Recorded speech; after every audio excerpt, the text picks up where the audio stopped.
성경 속 말씀과 사건을 통해서 오늘을 살아갈 지혜를 구해보겠습니다. 안녕하세요. 저는 최현정입니다.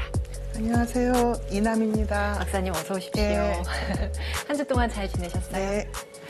우리가 이제 자꾸 이 주제 죽음, 소멸 네. 그런 이야기를 최근에 자주 다뤘던 것 같은데 네.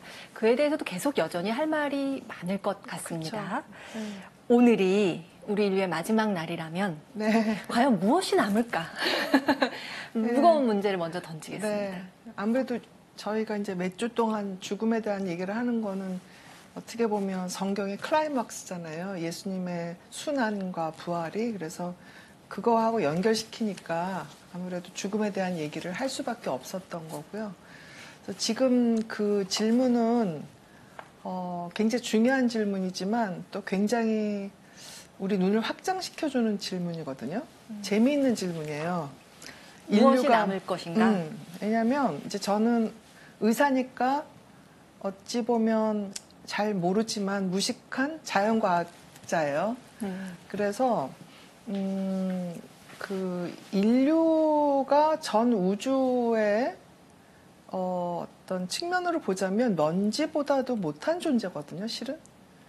이 전체 우주를 보자면. 전체 우주에서 우리는 티끌 중에 티끌이다. 그러니까 예, 지구가 그렇죠. 사실은 우리가 아니고 지구 자체가.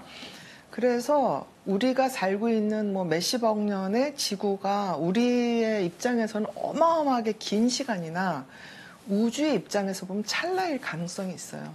이 거대한 우주 속에서 네. 태양계는 요만하고 태양계 안에서 지구는 네. 요따만하고 네. 이렇게 해서 그 안에서 우리가 네. 100년 살면서 아등바등 하는 게 그러니까요.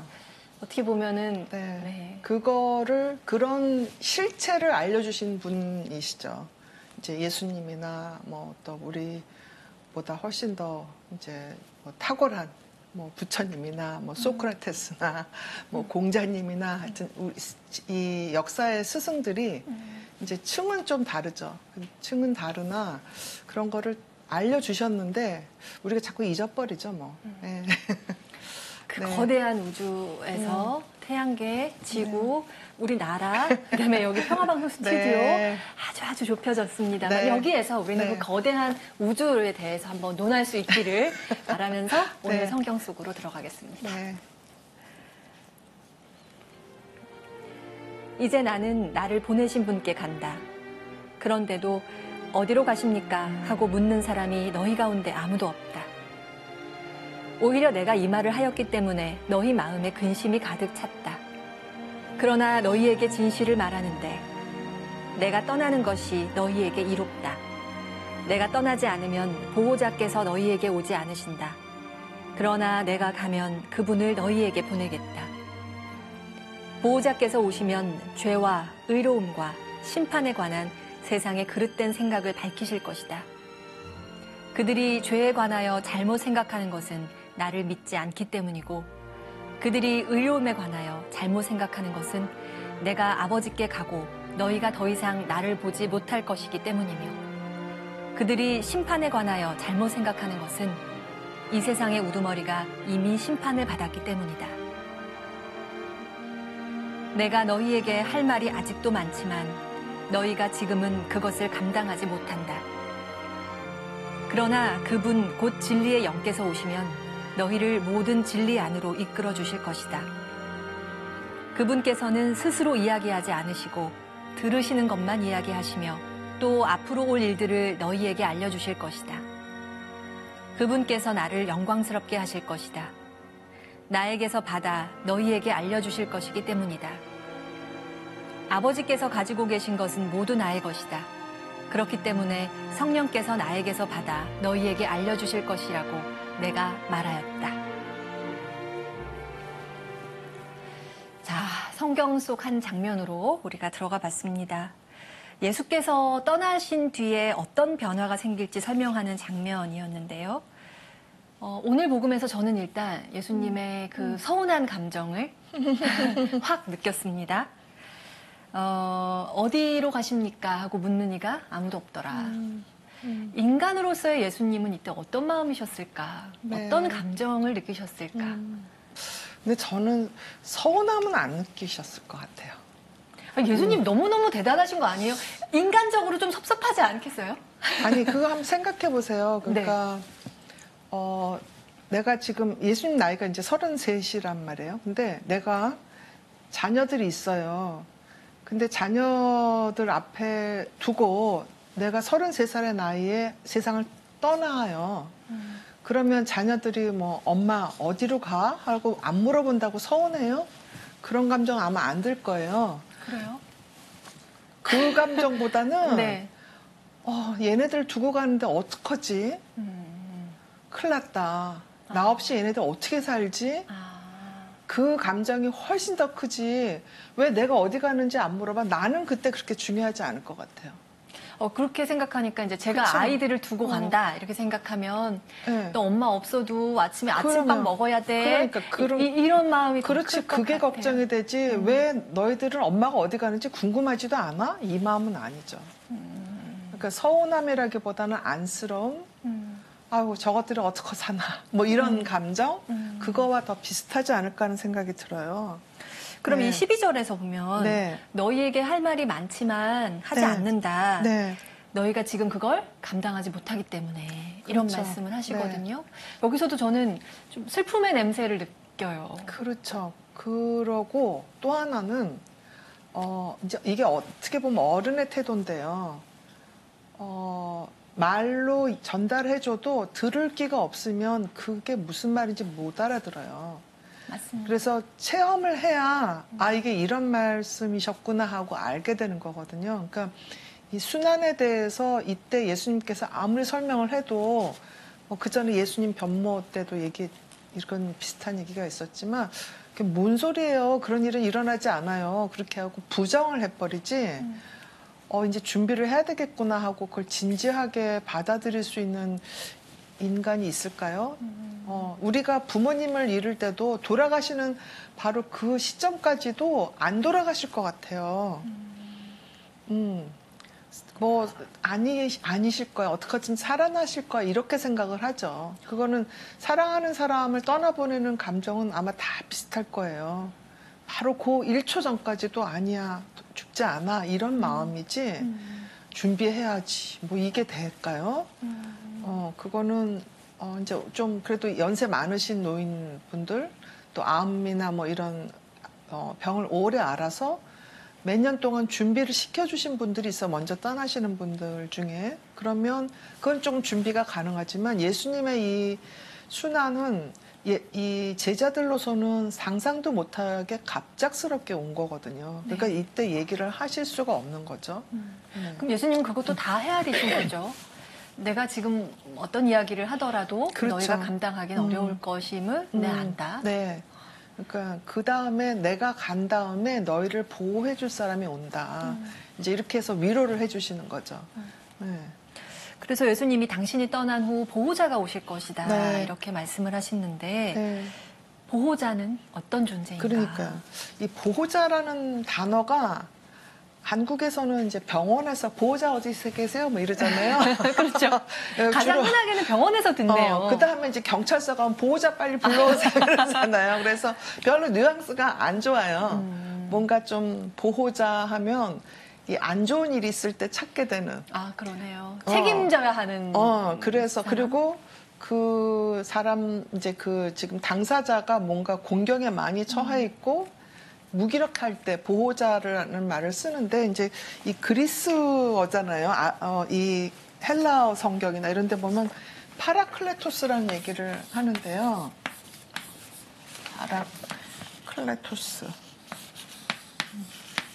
이게 이제 카운슬이라고 뭐 어디 위원회 뭐 이런 데도 쓰고 이제 헬퍼거든요. 도움 주는 조력자. 네. 근데 재밌는 건 이 카운실이라는 거하고 나중에 이제 니케아 공의회 뭐 이런 공의회에서도 이 말이 이제 들어갑니다. 그러니까 우리가 보통 이제 공의회 하면은 또 이게 굉장히 무슨 공적인 국회 뭐 이런 느낌이 들어서 또 이게 어감이 안 좋은데 사실은 이 헬퍼들이 모여있는 보호자들이 모여있는 그런 의미거든요. 그래서 예수님께서 내가 가면 너희를 도와줄 사람이 온다. 그런 의미에서 이 보호자를 썼어요. 근데 이게 사실 번역을 하기가 되게 어려운 단어라고 저도 생각이 들고요. 그럼 이 보호자라는 표현을 우리가 조금 더 이 현실에서 접할 수 있는 단어로 어떤 표현으로 할 수 있을까요? 그래서 여기서 이제 나중에 성령으로 가는 거예요. 아, 조력자가 네. 사람이 아니라 성령이다. 어떤- 근데 어떤 성령이냐면 예.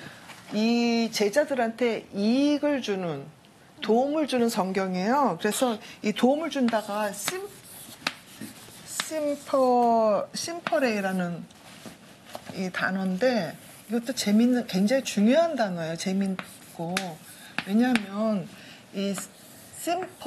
요 어근이 같이 교감한다는 뜻이잖아요. 우리가 그렇죠. sympathy 할 때. 예, sympathize 뭐 이런 거 할 때 같이 교감한다는 거라서 단순한 헬퍼가 아니라 교감을 하면서 도움이 되는 사람이 되는 거죠. 근데 이 예수님께서 말하시는 이 분은 사람이 아니고 복리에서도 나오긴 하지만 성령이 당신들을 도와줄 거다 이런 뜻입니다.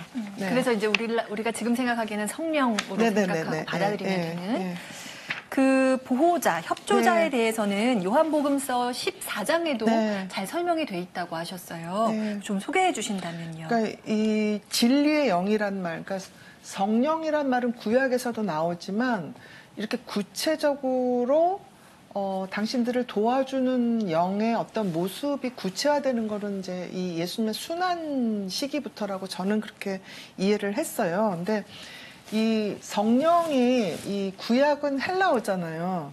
그래서 이 성령이 뉴마거든요. 뉴마티코스라는 말도 아마 들어보셨을 것 같은데 영어에도 이런 이 뉴마라는 게 영이라는 뜻으로 많이 등장하는 거예요. 근데 이게 이제 히브리어에서는 루아예요. 루아 이렇게 해서 이건 발음이 조금 더 세지만 근데 이게 뭐냐면 숨이란 뜻이거든요. 그러니까 태초에 숨을 불어 넣으셔서 창조를 하셨잖아요. 그 성령이에요. 그러니까 이게 이 신약의 뿌리가 구약이잖아요. 구약에서 하느님께서 불어 넣어주신 숨입니다. 숨. 그게 이제 우리 동양 쪽으로 가면 기. 네, 기. 치라고 영어에서는 번역을 그렇게 하는데. 네. 그러면 제가 느끼기에는 이제 숨, 성령, 뭐 영혼, 뭐 이런 게 다 이렇게 약간 같은 느낌으로 연결이 좀 달라요. 또 달라요? 네. 무슨 영어 오늘 뭐 온갖 언어가 다 나오고 있습니다. 영어 교실 같은데 이제 실은 이제 이 유마하고 영어에서 조금 더 가까운 거는 스피릿이에요. 네. 근데 영어에서도 soul이라는 말이 또 있죠. 아, 그렇죠. 스피릿도 들어봤고 소울도 들어봤는데. 근데 이 스피릿을 대문자로 썼을 때는 하느님의 성령이라는 거고 만약에 적게 쓰잖아요. 소문자로. 그러면 이제 뭐 귀신이나 뭐 귀령 이런 거를 이제 샤머니즘에서 하는 그런 귀령의 뜻이 있고요. 이 소울은 우리의 그 혼. 그러니까 너랑 나랑 소울메이트 할 때는 이거를 쓰죠. 그러니까 약간 미묘하지만 좀 차이가 다르죠. 있다. 그러니까 다른 우리가 표현이다. 정신의학에서 뭐 마음이 병들었어 할 때는 이 마인드를 쓰죠. 그러니까 이게 이 가장 밑에는 어쩌면 바디가 이 마인드보다 또 마인드에 조응하는 건 바디인데요. 바디에서 곧장 나오는 건 마인드라고 한다면 그보다는 조금 더 추상적이고 조금 더 영적인 쪽에 가까운 게 소울이라면 그보다 훨씬 더 하느님 뭐 이런 종교적인 게 스피릿이 되는 거죠. 그러면 그 차이를 뉘앙스 정리가 됐습니다. 네. 자, 그럼 우리가 지금 얘기하는 건 스피릿이라고 봐야 되는 걸까요?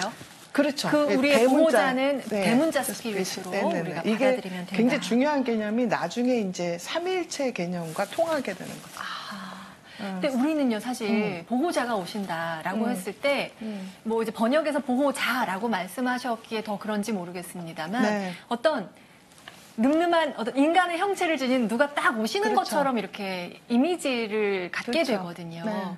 그럴 수밖에 없는 게 우리 구약 시대에 보면은 계속 메시아가 오신다 하고 선지자들이 이제 하느님의 메신저 역할을 계속 하면서 끊임없이 나왔었잖아요.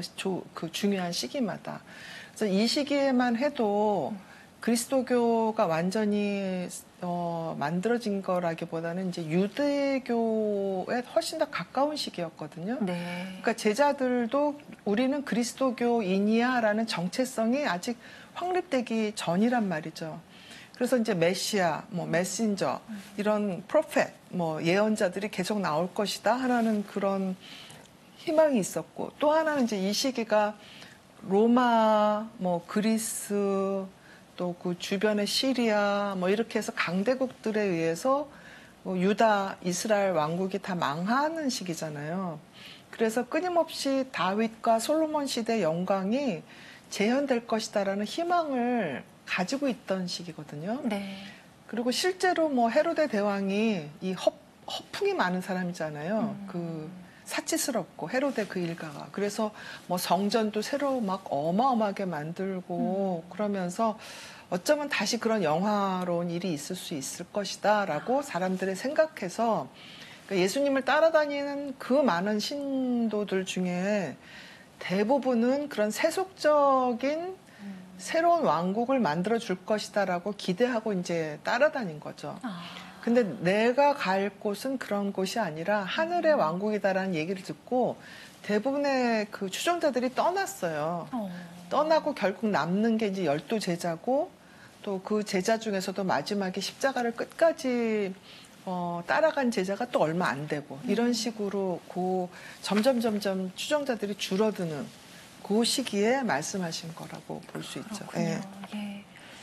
이 복음 안에서는 예수님이 떠나신 다음에도 협조자가 제자들을 돌볼 거니 제자들은 고아가 아니다 이런 표현을 하시는데 네. 네, 고아라는 말이 인상적으로 다가옵니다. 융심리학에서도 왜 고아 원형 이야기가 네네네. 있잖아요. 네. 좀 설명해 주신다면. 네. 그러니까 또 일어나네.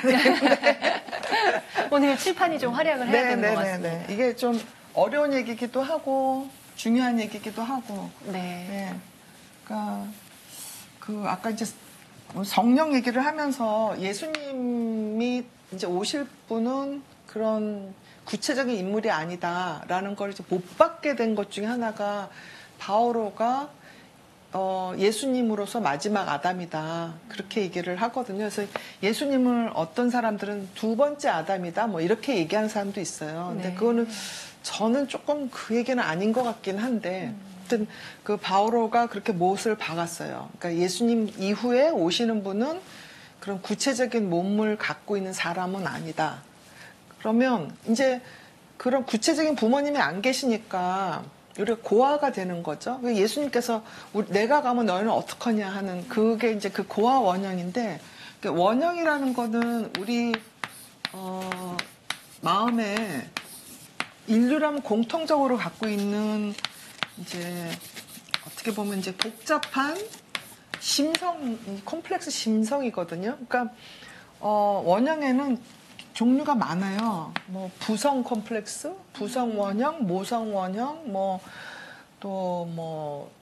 영웅 원형이 있고 여기서 오늘 이제 제가 강조할 거는 고아 원형 이제 두 가지를 좀 강조를 하는데 이 영웅 원형은 세상의 어떤 그 어려움에 대적해서 싸우죠. 그러니까 이 영웅의 심성이 없으면 이 힘든 세상에서 사실은 살기가 힘들어요. 그러니까 우리 최현정 아나운서님도 지방에서 살다가 이제 서울에 올라왔을 때 좀 힘들었죠. 힘들었어요. 힘들어서 어떻게 보면 약간 전사의 그 마음을 갖고 세상과 대적했을 가능성이 있죠. 이겨내야 된다. 그렇죠. 이런 마음. 예, 그러니까 우리 지난 여름에 뭐 올림픽에 있는 전사들 마음이고 또 뭐 천안함이라든지 뭐 6.25 때라든지 이럴 때 우리 그 순국 선현들은 이런 영웅 원형을 가지고 있어야 가서 싸울 수가 있죠. 근데 영웅이 싸우는 와중에 남아있는 어린아이들은 어떻게 되겠어요? 고아가 되는 거거든요. 그러면 우리 마음은 때로는 영웅이지만 그러니까 지방에서 서울로 올라왔을 때 때로는 고아라는 느낌이 들었을 거예요. 밥 해주는 엄마 아버지도 없고 나 혼자서 좁은 방에서 뭐 빨래하고 다 해야 되고 이 세상에 뭐 나 혼자밖에 없는 느낌도 들고 뭐 내가 아프지만 차마 부모님한테 전화는 못 하겠고 그럴 때는 막 괜히 눈물도 나고 이럴 때 이제 고아 원형이 이제 생기는 제 거죠. 자취방에 와보신 것 같아요. 그렇죠. 그래서 진짜 영웅이 되려면 영웅의 그런 나가서 싸우는 경험만 하면 진짜 영웅이 될 수가 없고요. 고아가 먼저 돼야 돼요. 버려져야 돼요. 그러니까 부모님이 쫓아다니면서 다 해줘가지고 어머 이 세상에 너무 아쉬운 게 없고 나는 뭐든지 할 수 있어 이라고 생각을 하면 고아 원형을 아직 경험을 못 해본 거죠. 그러면 영웅으로 갈 수가 없어요. 그러니까 우리가 이제 뭐 아이를 키우거나 뭐 제자를 키우거나 뭐 후배를 키우거나 이렇게 할 때 뭐든지 다 너무너무 다 완벽하게 다 해주면 그 아이들이나 그 후배가 저항력이 없죠. 그리고 혼자 해결하는 능력이 없어지죠. 그러면 진정한 영웅이 아니라 끝없이 의존하는 사람이 되거든요. 그러니까 요때 예수님이 떠나시면서 어찌 보면 제자들한테는 굉장히 큰 전환기가 돼요. 예수님 없이 이제 홀로 서야 되고, 예수님의 족적을 따라가는 게 시작이 되는 요 시점인 거죠. 예. 그러면 이제 어떻게 보면은 영웅이 되기 위해서는 고아 원형도 지녀야 된다. 그러니까 경험해야 되는 거죠. 빛과 그림자처럼 그럼요. 두 예. 개가 예. 같이 갈 수밖에 없다. 그러니까 네. 고아 원형을 못 경험하면은 영웅도 될 수 없다. 그렇죠. 예. 예. 그러면 어떤 면에서는 이제 시련을 경험하고 겪어내야 하는 그렇죠. 단계. 네, 어마어마한 시련이죠. 이 순환이라는 체험은. 네. 예. 그러니까 이게 너무 2000년 전 얘기니까 뭐 영화에서 보고 그러니까 우리는 또 매주 얘기를 들으니까 좀 무덤해지는 것도 있죠. 네네 상투적인 느낌이 들 수도 있는데 실제로 한번 상상을 해보면 너무 힘든 얘기거든요. 그쵸. 그 상실감, 네. 그 버려지는 느낌. 하고 또 하나는 이 예수님이 그렇게 고통받고 있을 때 나는 아무것도 못하고 있구나 하는 무기력감, 죄책감, 그런 감정들이 굉장히 복합적으로 작용을 하죠. 근데 그게 예수님을 떠나보내는 제자들의 감정은 실은 우리도 사랑하는 사람 떠나보낼 때 비슷한 감정을 느끼거든요. 그러니까 왜 내가 뭐 미리 그거를 못 알아챘을까? 또 그 사람이 아팠을 때 나는 정말 옆에서 무슨 도움이 됐을까? 뭐 또 뭐를 내가 더 해줬어야 되는데 못 해줬을까?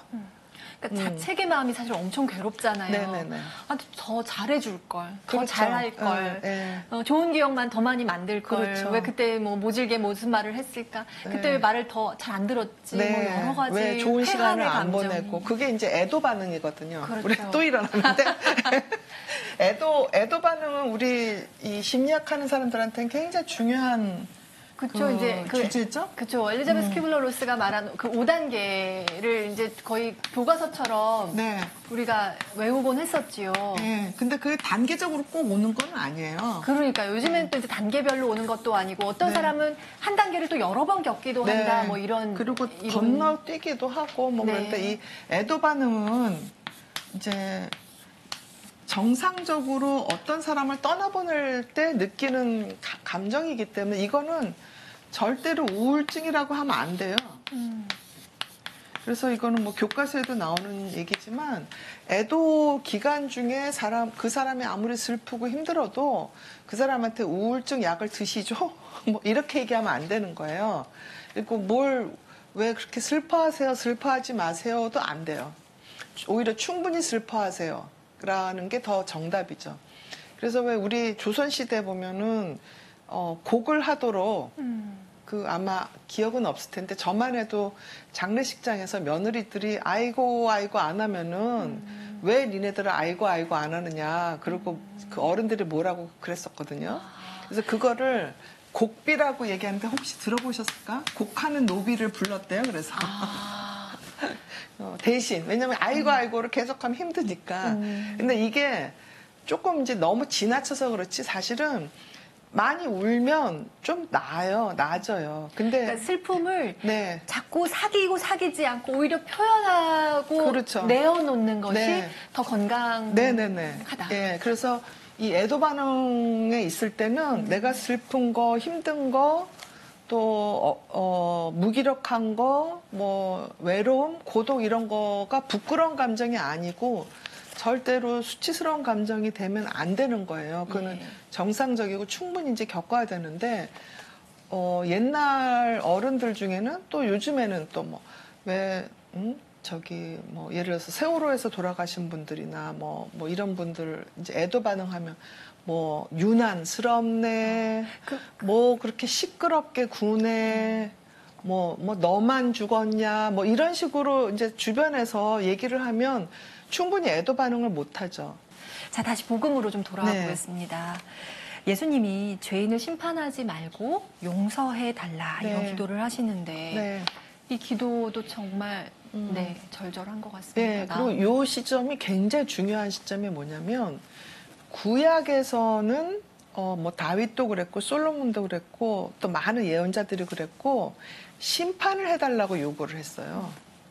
죄인들을. 그쵸. 그래서 다윗도 보면은 이제 죽을 때까지도 나한테 뭐 한 사람 요거 잊지 마라. 얘한테 뭐 이런 거 유언으로 그렇죠. 하고 뭐 이랬잖아요. 근데 예수님께서는 내가 순환을 당하는 거에 대해서 나는 심판하지 않는다라고 아주 명료하게 말씀하셨는데 이거는 구약의 그 야훼 하느님의 태도하고는 또 굉장히 다른 아주 비약적인 변화입니다. 네. 그러니까 나는 심판하러 온 사람이 아니라 용서하러 온 사람이고 사랑하러 온 사람이다라는 것이기 때문에 여기서 그리스도교와 유대교의 어떻게 보면 균열점이 네. 바로 이 시점이라고 저는 생각을 하거든요. 예. 그래서 베드로가 왜 뭐 저기 종의 뭐 귀를 뭐 자르고 뭐 이런 거 못하게 하셨잖아요. 그러니까 절대 복수하거나 이런 거 하지 말라고 그랬기 때문에 오히려 뭐 헤로데 그 왕당파라든가 뭐 열혈 당원파들이든 뭐 이런 사람이 다 있어 우리 못 믿어 그러고 떠나가게 된 계기일 수도 있거든요. 네. 근데 예수님께서 하신 것처럼 우리가 사실 이렇게 용서를 하기만 하면 전쟁은 없거든요. 우리가 그걸 못 따라 하기 때문에 전쟁이 끊임없이 있는 거죠. 그렇죠. 뭐 인질 잡았어? 그럼 너희 가서 죽어. 뭐 우리 뭐 영토 들어왔어? 너희 또 해. 뭐 이런 식으로 전쟁을 하는 가장 큰 이유는 용서를 못 하기 때문이잖아요. 복수의 복수가 네. 이어지는 네, 네. 여전히 그게 돌아가고 있는 세상이죠. 네, 네. 그런 면에서 더더욱 우리 예수님의 말씀이 우리 가슴을 또 울리는 거죠. 우리가 이제 아까 우리에게 찾아오는 보호자는 네. 성령이시다 네. 말씀을 주셨고 우리가 매일 성호를 그으면서 네. 성령 네. 찾습니다. 네, 네. 예. 근데 이 성령은 이 시대에 과연 어떤 역할을 하는가? 교수님 말씀해 주신다면요. 네, 저도 그거가 저한테 요즘엔 좀 화두인데요. 우리 시대가 굉장히 물질주의적으로 흐르잖아요. 그래서 과거에는 내가 물질주의적인 경향이 있으면 그 좀 창피했어요. 그러니까 예를 들어서 뭐 의사였다 그러면 속으로는 돈을 좀 많이 벌어서 우리 가난한 집, 우리 가문을 일으켜야지 뭐 이런 생각을 해도 나는 슈바이처처럼 뭐 어려운 사람을 위해서 하겠다 뭐 이런 얘기를 위선적이라도 그렇게 했어요. 그런데 지금은 그 위선을 너무 싫어해가지고요. 사람들이 나는 좀 착하게 살고 싶어라고 얘기하면 모두 다 이래요. 거짓말하지 마 이런 식으로 얘기하고 원래 우리는 물질을 좋아해. 원래 우리는 우리의 본능이 최고야. 뭐 이런 식으로 해서 이 성령 대신에 물질이 일종의 하느님이 돼버렸어요. 아주 신성한 존재가 됐어요. 그래서 뭐랄까 왜 뭔가 신성한 곳을 찾아간다고 그러는데 거기가 어디냐면 쇼핑하러 가는 거예요. 뭐 그런 말이 있던데요. 성지순례 한다 그러면서. 그러니까 뭐 힐링이 필요해 이럴 때는 이제 뭐 쇼핑을 통해 힐링한다는 말로 무슨 또 신조어가 있더라고요. 네, 그리고 여행을 떠나야 힐링이 되고. 그래서 뭔가 좀 비싼 거를 뭐 사야 또 뭐 돈을 좀 써야 내 마음이 건강해지고 그러니까 모든 게 물질화되는 시대거든요. 그래서 성령을 만나는 게 굉장히 어려워요. 예, 그래서 이 성령이 우리 시대에 그러면 다 정말 어디로 사라지고 숨어 있고 또는 위장하고 이러면 어디서 찾나? 물론 이제 성당에 가고 뭐 좋은 그 설교를 듣고 좋은 책을 보고 하면 그 성령을 만나는 방법이기도 하지만 예수님께서 말씀하신 것 중에 가장 중요한 게 가장 낮은 곳 거기에 내가 있다 하는 거. 그 하늘나라에 가면 낮은 사람이 높은 사람이 되고 높은 사람이 낮은 사람이 된다 뭐 이런 말씀 하셨죠. 그러니까 그러면 그 성령은 실은 가장 낮은 곳에 훨씬 더 많을 수 있겠다. 그러니까 그 가장 낮은 곳은 사람마다 이제 가까이 가는 방식이 좀 다르겠죠. 그러니까 뭐 많은 돈을 벌고 뭐 성공하고 물론 그거는 뭐 본능이고 또 어느 정도 사회가 발전하려면 그런 욕심도 아주 없으면 안 되죠. 모두가 다 가난하게 사는 게 좋다는 게 아니고요. 그러니까 열심히 살지만 그 물질이 성령을 대체해서는 안 되잖아요. 근데 성령은 눈에 보이지도 않고 잡을 수도 없기 때문에 우리가 잘 잊어버리죠. 저도 마찬가지죠. 저도 그렇죠. 자주 잊어버리고 물질을 하느님 대신 더 걱정하기도 하고 그것 때문에 굉장히 뭐 아주 뭐 마음이 끌탕이라고 그러나 왜 마음이 아주 초조하기도 하고 그렇죠. 예. 그러니까 그럴 때 이 성령의 존재를 한번 다시 되살리는 게 네. 우리가 균형이 깨진 우리 인생, 우리 네. 삶을 다시 건강하게 만드는 방법이라고 생각을 해요. 예. 맞습니다. 한 번쯤 다시 생각해 봤으면 좋겠습니다. 지금 우리는 어디서 성령을 찾고 있는지. 오늘 돌아가는 길에 이제 선생님 말씀이 여러 번 귀를 울릴 것 같습니다. 네. 오늘도 말씀 고맙습니다. 네. 자, 저희는 다음 시간에 또 성경 속 장면을 통해 오늘날 우리의 모습을 돌아보는 시간 갖겠습니다. 시청해 주셔서 고맙습니다. 감사합니다. 감사합니다.